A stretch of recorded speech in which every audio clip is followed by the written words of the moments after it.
Assalamualaikum warahmatullahi wabarakatuh. Apa kabar semuanya? Semoga kalian baik-baik dan sehat-sehat semuanya. Pada kesempatan ini, pada pertemuan kali ini, kita akan membahas tentang teori atom. Merupakan pertemuan berikutnya setelah kita membahas hakikat kimia. Dan pada pertemuan ini ada beberapa teori tentang atom yang akan kita bahas. Kata atom mula-mula disampaikan oleh Demokritus dari bahasa Yunani, atomos, yang artinya tidak dapat dibagi-bagi lagi, tidak terbagi gitu. Jadi artinya kalau suatu zat dipotong-potong, dibagi-bagi, maka akan menemukan sebuah partikel kecil yang tak dapat dibagi-bagi lagi. Itu kata Demokritus. Tapi merupakan sebuah pernyataan, belum masuk kepada teori. Nah, Dalton ini adalah orang yang mendukung tentang pernyataan dari Demokritus tersebut. Sehingga Dalton ini membuat beberapa teori tentang atom. Yang diantaranya adalah bahwa suatu unsur tersusun oleh atom, yaitu partikel terkecil yang tak dapat dibagi-bagi lagi. Jadi di sini sudah masuk kepada suatu unsur. Masih ingat kalian waktu di SMP dalam klasifikasi materi ada unsur, ada senyawa. Nah, di sini adalah bagian terkecil daripada unsur, namanya adalah atom. Sedangkan bagian terkecil daripada senyawa namanya molekul. Beda antara unsur dengan senyawa atau antara atom dengan molekul. Bagian terkecil unsur namanya atom, bagian terkecil senyawa namanya molekul. Kalian harus punya ini nanti, punya sistem periodik unsur-unsur kimia. Nah, ini semuanya unsur ini. Ada 118 dari mulai unsur-unsur yang wujudnya padat, yang merah, yang kuning yang cairan, yang biru yang wujud gas, dan yang hijau yang unsur buatan. Nah, ini adalah beberapa lambang unsur. Itu. Jadi kalau besi unsur, kalau emas adalah unsur. Yaitu kalau besi lambangnya Fe, kalau emas lambangnya Au, aurum gitu kan ya. Nah, kalau air itu bukan unsur tapi senyawa. Sebab gabungan antara unsur H dengan unsur O. Jadi H2O. Jadi senyawa itu merupakan gabungan beberapa unsur namanya senyawa. Ini kalian dimohon untuk memiliki sistem periodik ini, ya, harus punya ini. Nanti kita akan bahas terus dari sini sampai dengan kita kimia, sifat-sifat periodik menggunakan sistem periodik unsur. Kembali ke sini, bahwa suatu unsur tersusun oleh atom. Jadi kalau kita punya besi sebesar ini, kalau kita bagi-bagi, maka kita akan menemukan sesuatu yang tak dapat dibagi lagi. Itu atom, kata Dalton. Jadi artinya besi sebesar ini merupakan kumpulan daripada atom-atom besi. Kan gitu namanya. Kalau kita ini adalah seng, maka sebesar ini itu merupakan kumpulan beberapa atom seng. Berapa jumlahnya?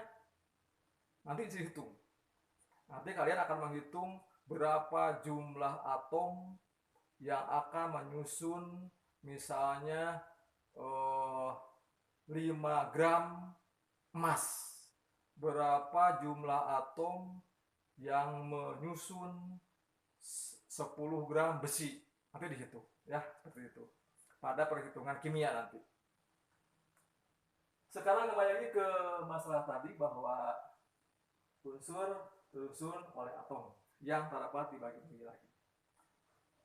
Masih ada lagi pernyataan oleh Dalton, diantaranya bahwa atom-atom yang dari unsur yang sama akan sama sifatnya. Atom-atom yang dari unsur yang berbeda akan berbeda sifatnya.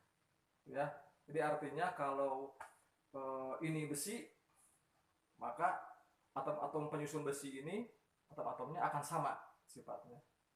Kalau ini misalnya emas, maka ini merupakan atom-atom emas semuanya. Atom-atomnya akan sama sifatnya. Tapi kalau besi dengan emas akan beda sifatnya. Ya, dapat dipahami untuk yang kedua misalnya. Kemudian ada lagi teori atom Dalton yang mendasari pada hukum kekalahan massa, pada hukum Proust perbandingan tetap, bahwa kata Dalton atom-atom dapat bergabung membentuk suatu senyawa. Reaksi kimia nanti itu mendasari pada hukum kekalahan massa. Massa zat sebelum dan sesudah reaksi harus sama dari Lavoisier. Kemudian juga pada perbandingan massa juga sama dari Proust, bahwa perbandingan massa unsur-unsur dalam senyawa selalu tetap. Jadi kalau kita mereaksikan 7 gram besi dengan 4 gram belerang misalnya, ya, berarti 7 gram besi 4 gram belerang disatukan, dipanaskan, akan menghasilkan besi sulfida. Nah, kalau ditimbang lagi itu 11 gram. Jadi massa zat sebelum bereaksi tadi 7 dan 4 dengan sesudah reaksi akan sama jumlahnya, akan sama beratnya. Itu yang itu didasari oleh teori atom Dalton. Anakku sekalian, kita lanjutkan pada teori yang kedua. Teori atom Thomson. Tadi dikatakan oleh Dalton bahwa atom tak dapat dibagi-bagi lagi. Tapi setelah Thomson ini menemukan elektron, ada perubahan tentang teori atom Dalton tadi. Nah, Thomson ini menemukan elektron, secara singkatnya beginilah. Pada tabung katoda itu di sini adalah kutub negatif misalnya, di sini kutub positif. Nah, gitu ada tabung yang bertekanan rendah tetapi bertegangan tinggi gitu. Ini akan terlihat terpancar suatu sinar partikel dari kutub negatif ke kutub positif. Gitu. Akan terpancar ya, akan menuju ke kutub positif. Jadi dipancarkan dari kutub katoda, makanya disebut sinar katoda gitu. Nah, sinar ini ternyata dipengaruhi oleh medan listrik atau medan magnet. Jadi kalau disimpan di sini ada positif, di sini ada negatif, maka ini akan berbelok menuju kutub positif. Artinya sinar katoda ini dipengaruhi oleh medan listrik dan merupakan bermuatan negatif sebab dari kutub negatif. Nah, ini disebut elektron oleh siapa? Oleh Thomson. Thomson bahwa sinar ini adalah sinar katoda, disebutnya sebagai partikel namanya elektron sebab dia bermuatan negatif. Itu sampai Thomson ini menemukan massa elektronnya sebesar 9,107 kali 10 pangkat min 28. Kecil sekali ya. Nah, ini muatannya 1,6 kali 10 pangkat min 19 kolom.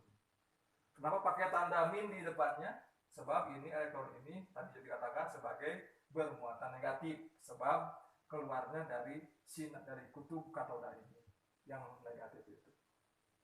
Itu kata Thomson, penemu elektron. Sehingga sekarang teorinya mengatakan bahwa atom itu adalah bola pejal yang bermuatan positif dan di dalamnya terdapat elektron-elektron yang bermuatan negatif. Itu. Jadi di sini Thomson mengatakan ini bola pejalnya bermuatan positif dan di dalamnya ada elektron tersebar ini yang bermuatan negatif. Sehingga disebut dengan istilahnya roti kismis, teori atom Thomson itu. Jadi elektronnya dianggap sebagai kismisnya dan ini bola pejal itu sebagai rotinya. Bola pejal itu bola yang padat, ya, bola yang padat dengan pejal. Ini Thomson. Jadi sekali lagi, atom adalah bola pejal yang bermuatan positif dan di dalamnya terdapat elektron yang bermuatan negatif. Itu. Nah, setelah Thomson ini ditemukan proton oleh Goldstein. Goldstein ini menemukan proton. Tadi dikatakan ada positifnya di bola pejal itu apa namanya gitu kan ya. Makanya si Goldstein ini dia bereksperimen mencoba memodifikasi tabung katoda tadi yang dari Thomson dengan membuat lubang-lubang di kutub katodanya. Dia kasih lubang, nah gitu ya, kasih lubang kecil di kutub katoda. Ternyata ada sinar yang melewati kutub katodanya. Di sini ada yang lewat melalui lubang-lubang tadi. Berarti sinar ini adalah merupakan sinar yang dari positif. Awalnya itu dari positif, sinarnya itu ke melewati lubang-lubang katoda. Makanya dinamakan oleh Goldstein sebagai proton. Ini pun dipengaruhi oleh medan listrik bermagnet. Dia akan dibelokkan kalau di sini ada kutub negatif, maka ini akan dibelokkan ke atas, ya, mendekati kutub negatif. Itu. Nah, sehingga Goldstein mengatakan bahwa partikel ini merupakan dinamakan sebagai proton yang bermuatan positif. Muatannya sama 1,6 garis muat 19 volume, sama dengan elektron, hanya tandanya positif. Artinya dia itu bermuatan positif sebab dipancarkan dari kutub positif, dari anoda, gitu ya. Tapi masanya beda.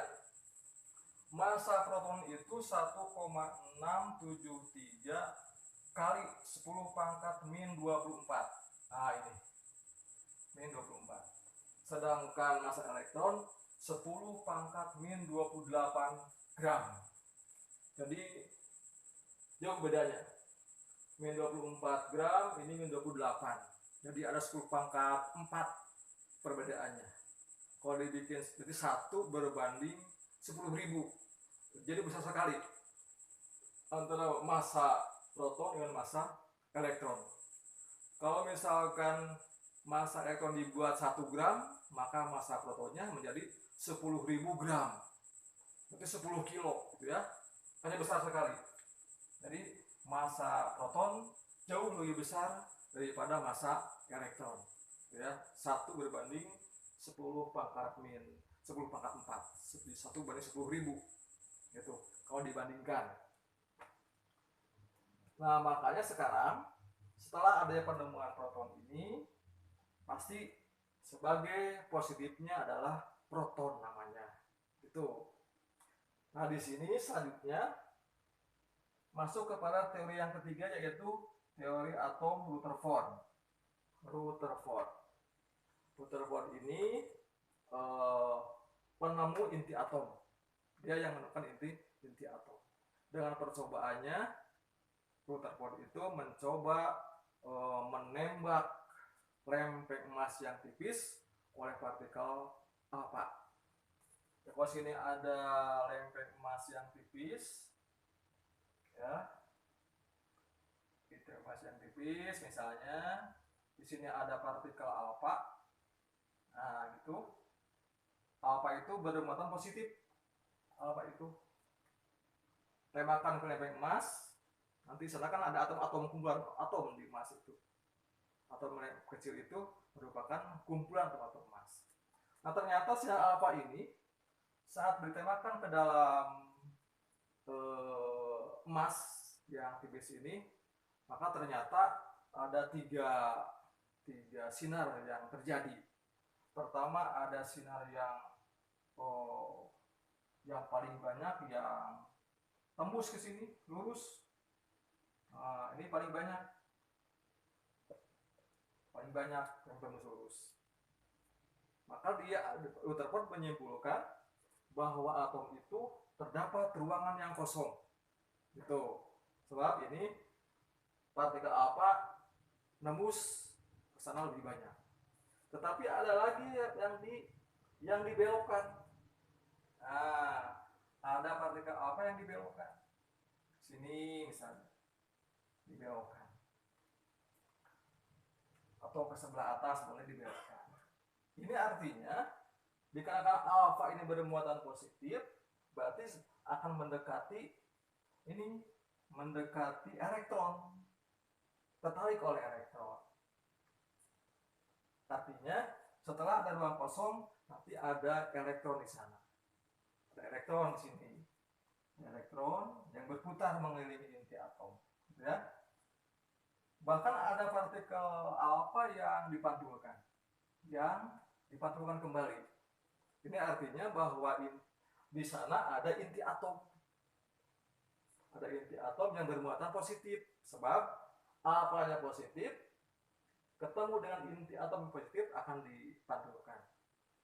Jadi Rutherford menyampaikan bahwa atom itu, pertama ada inti atom yang bermuatan positif, gitu ya. Kemudian ada elektron yang mengelilingi inti atom,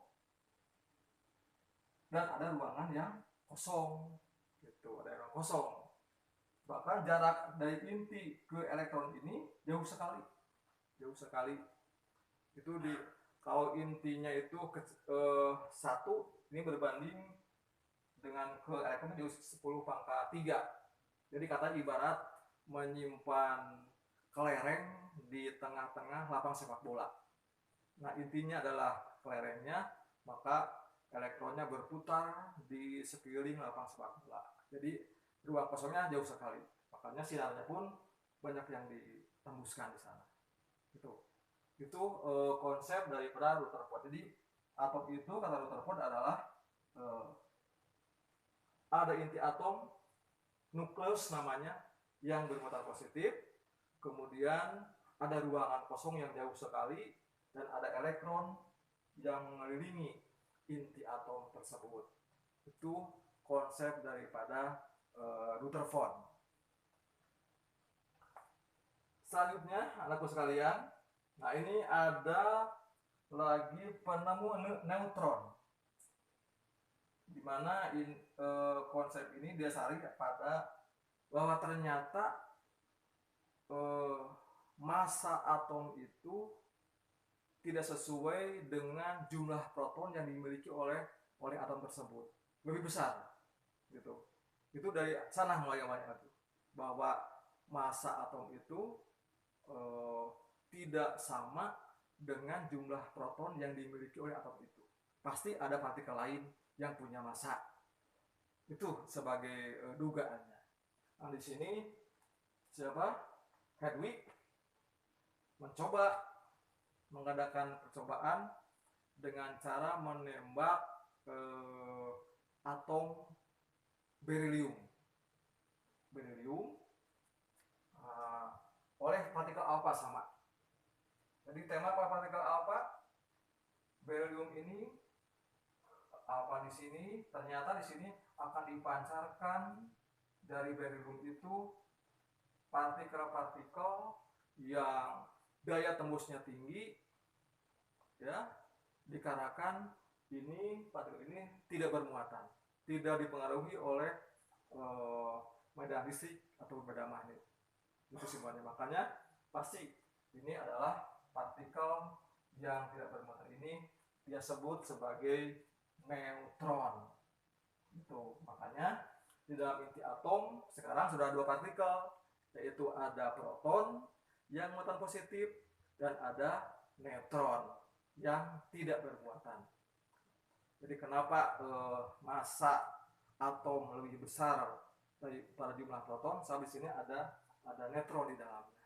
Makanya inti atom sekarang bersatu, ada proton dan ada neutron. Gitu ya. Yang masing-masing nanti punya massa. Itu untuk Rutherford. Jadi ingat, sekarang partikel ada 3. Ada elektron yang berputar mengelilingi inti atom. Kemudian ada neutron dan ada proton yang berada pada inti atom. Itu kesimpulannya. Berikutnya adalah teori atom yang keempat yang kita bahas adalah teori atom Niels Bohr. Niels Bohr ini memperbaiki teori atom dari Rutherford. Yang pertama, ternyata elektron itu tidak berkumpul di pinggir, ya, tidak berkumpul di pinggir seperti Rutherford. Ternyata elektron itu berada pada lintasan-lintasan tertentu. Itu terdapat pada apa? Lintasan-lintasan tertentu atau tingkat-tingkat energi tertentu. Disebut dengan istilahnya sekarang kulit atom. Gitu. Jadi elektron itu tidak ngumpul di pinggir seperti ini, tapi elektron berada pada tingkat-tingkat energi tertentu atau pada lintasan-lintasan tertentu atau sebutnya pada kulit atom. Jadi di sini elektron berputar mengelilingi inti atom pada kulit atom. Itu simbolnya menggunakan N. Sekarang atom sudah ada yang memiliki 7 buah lintasan. Nah, di sini atom hidrogen sama atom helium hanya 1 lintasannya. Tapi natrium dia sudah punya 3 lintasan. Fransium yang paling bawah punya 7 lintasan. 7 kulit atom, gitu ya. 7 kulit atom. Semakin banyak kulit atau lintasannya, maka semakin besar atomnya. Gitu. Semakin kecil atau semakin sedikit jumlah kulitnya, maka semakin kecil itu atom. Maka antara hidrogen, litium, natrium, kalium sampai fransium paling besar atomnya. Sebab dia memiliki 7 buah kulit. Nah, ini 7. Dari periode ke-7 berarti dia 7 buah kulit. Gitu. Makanya sekali lagi kalian harus memiliki sistem periodik ini. Bisa mendownload, ngeprint, atau bisa beli di buku-buku, di toko-toko buku gitu ya.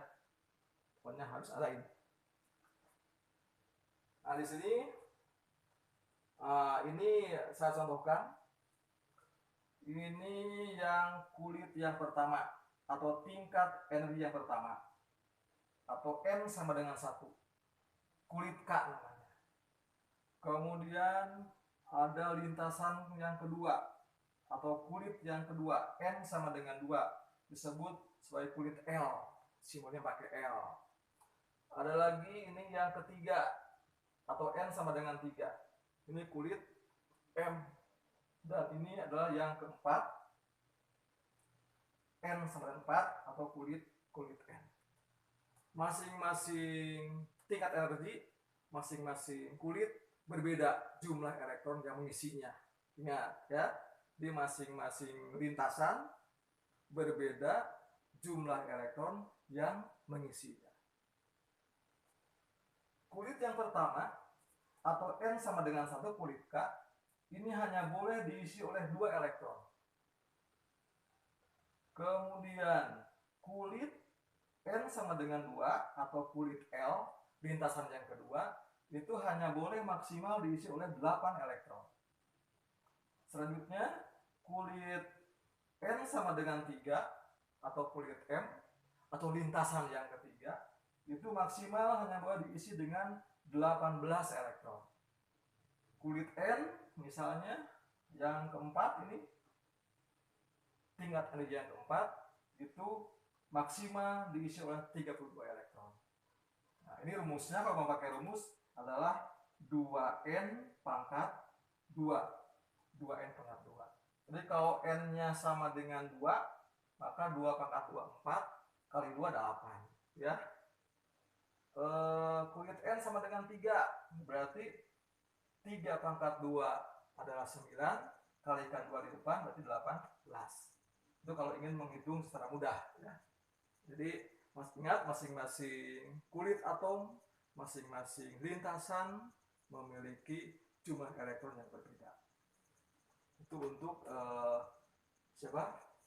Niels Bohr. Selanjutnya yang penting lagi ini, yang konsep yang keduanya, ini adalah yang menjawab permasalahan teori Maxwell, di mana Dr. Ford tidak bisa menjawabnya. Jadi kalau elektron berputar mengelilingi inti atom, kata teori Maxwell, maka akan kehilangan energi, sehingga dia akan jatuh ke dalam inti, kata Maxwell. Ini Dr. Ford nggak bisa menjawab. Makanya oleh Niels Bohr, bahwa elektron di dalam mengelilingi inti atom pada lintasan itu dalam keadaan stasioner, keadaan yang stabil, artinya tidak menyerap atau tidak melepaskan energi, gitu. Ini yang menjawab permasalahan tentang teori Maxwell. Jadi untuk elektron, di dalam dia mengelilingi inti atom pada kulitnya, dia tidak menyerap atau tidak melepaskan energi dalam keadaan stasioner. Anak sekalian, sementara sampai sini dulu pertemuan kita. Kalian baca lagi bukunya tentang teori atom. Untuk teori atom yang mekanika kuantum kita sampaikan pada pertemuan berikutnya. Terima kasih. Assalamualaikum warahmatullahi wabarakatuh.